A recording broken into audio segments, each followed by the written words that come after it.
Magandang gabi sa inyo lahat mga idol. Welcome po sa ating pisahan serye. Heto po, meron po tayong second batch po ng panseho.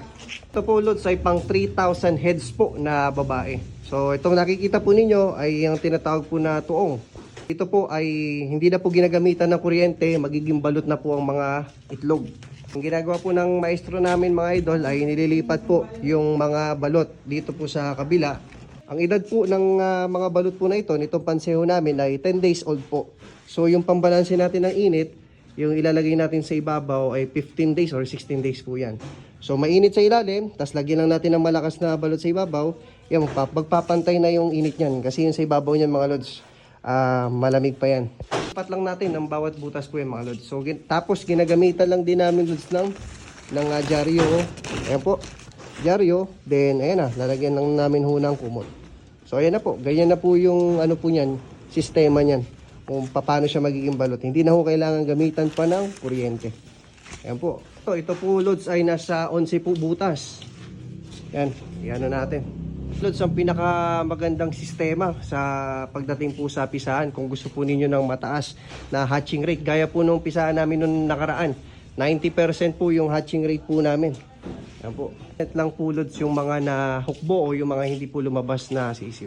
Yung ating pambalanse ng init, malakas po na balot yan, 16 days. So ilalagay po yan sa ibabaw. Pakikita ko sa inyo paano niya gagawin.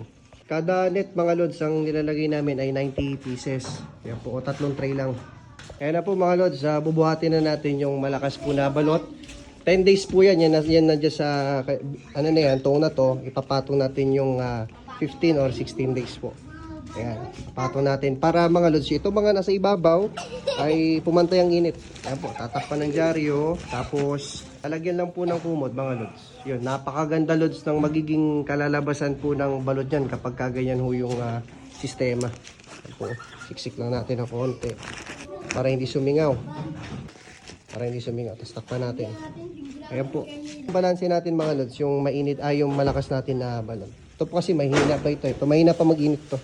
Once na uminit na yan mga lods, nakabuelo na ng init na yan, pwede naman na natin tanggalin itong malakas po na balot. Ayan, maraming shoutout din po sa mga bata. Ayan. Meron daw akong utang. Ha? Shoutout?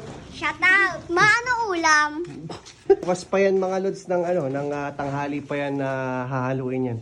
Bukas pa. Kailangan makabuelo ng init yan dahil 10 days nilipat namin sa... Oh, ayan po.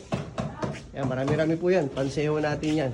Pang ano po natin ito, RTL po natin sa susunod po na taon. Pang April po na RTL ito. Pipisayin natin. So, yun lamang po mga lods. Maraming salamat po. Naway may natutunan po kayo.